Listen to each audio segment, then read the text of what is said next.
यदि आपने इस चैनल को सब्सक्राइब नहीं किया है तो पहले सब्सक्राइब करें और बेल आइकन को अवश्य दबाएं। इसलिए ही क्यों? इसलिए लिया कि हवन नहीं करना पड़े। नहीं, सन्यासी को जैसे महर्षि दयानंद सरस्वती ने पंचम समुल्लास में लिखा है कि निरंतर स्वाध्याय करके, वेद का अभ्यास करके, प्रचार प्रसार करके और संसार में वैदिक धर्म को प्रवृत्त करना है। तो संन्यसे सर्वकर्माणि वेदमेकं न संन्यसेत्, सब कुछ छोड़ दे पर वेद के अभ्यास को कभी न त्याग करे।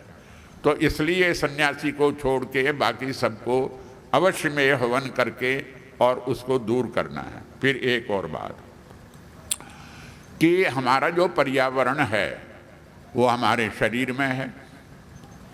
तो हमारा शरीर जो है वो, उसके अंदर जो नस नाड़ियाँ हैं वो कांच की बनी हुई नहीं है। उनमें जो खून का दौरा होता है, ब्लड सर्कुलेशन होता है, वो प्राण के माध्यम से होता है। इसलिए जो है महर्षि दयानंद जी ने में लिखा सत्यार्थ प्रकाश में 30वें समुल्लास में, और जो है प्रच्छर्दन विधारणाभ्याम व प्राणस्य प्राणायामैर दहेज दोषान, प्राणायाम से हमारे शरीर के दोषों को दूर कर दें। और प्राणायाम भी प्रायः अब वही चक्कर चल रहा है जो कि हमारे जो है आदरणीय, क्या नाम उनका, रामदेव जी, उन्होंने कहा कि भाई कपाल भाती और अनुलोम विलोम ये सब हठयोग प्रक्रियाएं हैं। स्वामी श्रद्धानंद जी ने कल्याण मार्ग के पथिक में एक घटना लिखी है, वो सारी घटना दोहराऊंगा नहीं। और जिस सन्यासी के अधीन एक जो शेर था, उपकार के कारण रोज उनके पास आता था, उसने कहा था स्वामी श्रद्धानंद जी जब मुंशी राम जी थे कि हठयोग की प्रक्रियाएं शरीर के लिए जो है लाभकारी नहीं है। ये जो राजयोग है, जो पतंजलि का बनाया हुआ, वो जो है योग ठीक है, और उसमें बाह्य विषय, आभ्यंतर विषय, स्तंभ वृत्ति और बाह्याभ्यंतर विषयाक्षेपी ये प्राणायाम है। तो ये जो कपाल भाती आदि है, ये तो नाक की सफाई एक तरह से।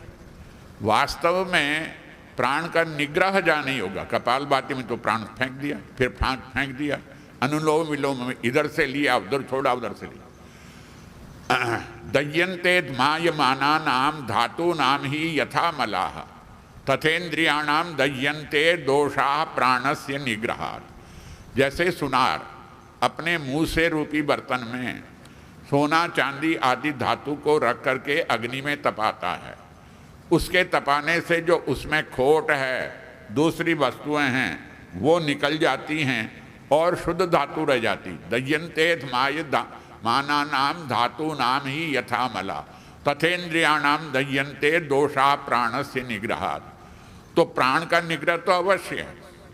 और बाह्याभ्यंतर विषयाक्षेपी जो चौथा प्राणायाम है, उसके विषय में स्वामी जी लिखते हैं कि पूर्ण श्वास को बाहर निकाल दो, और उस समय जो मूलेंद्रिय है, हमारा जो क्या नाम, गुदा आदि हैं, उनका जो अंदर से अपने आप को ऊपर खींचती हैं, और ऊपर खींचने से हमारे शरीर में एक प्रकार की ऊर्जा प्रसारित होती है।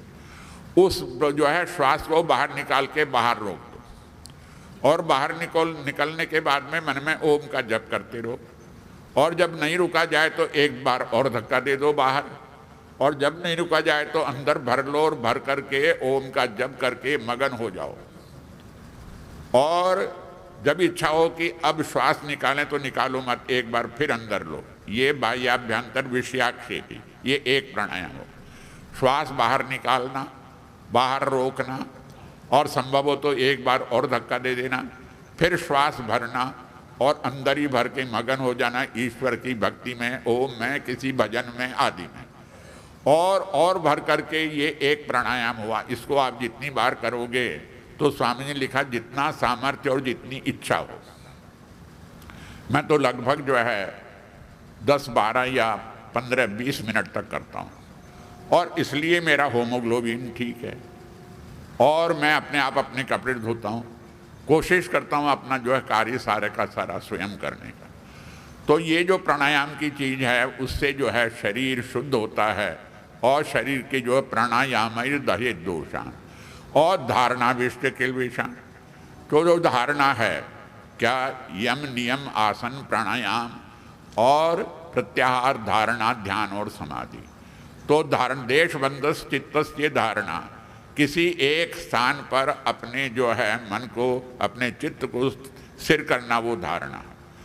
और फिर ध्यान के द्वारा अनीश्वर गुणों को हम दूर करें तो इस प्रकार हमारा जो आत्मा के अंदर जो प्रदूषण है वो दूर होगा। और हम धारणा के द्वारा हमारे चित्त और मन में जो ये भौतिक हैं, जो आत्मा का गुणरूप मन है, आत्मा का गुणरूप जो चित्त है वो तो ध्यान से सो जाएगा।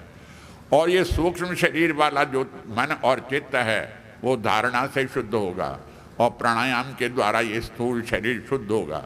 तो इस प्रकार हम अपने शरीर रूपी जो हमारा जो पर्यावरण है उसको दूर करेंगे, मन रूपी पर्यावरण उसको दूर करेंगे और आत्मा रूपी पर्यावरण है उसको दूर करेंगे। अब मैं आज जिन्होंने प्रतिज्ञा ली कि हम हवन करेंगे वो हाथ खड़ा करो।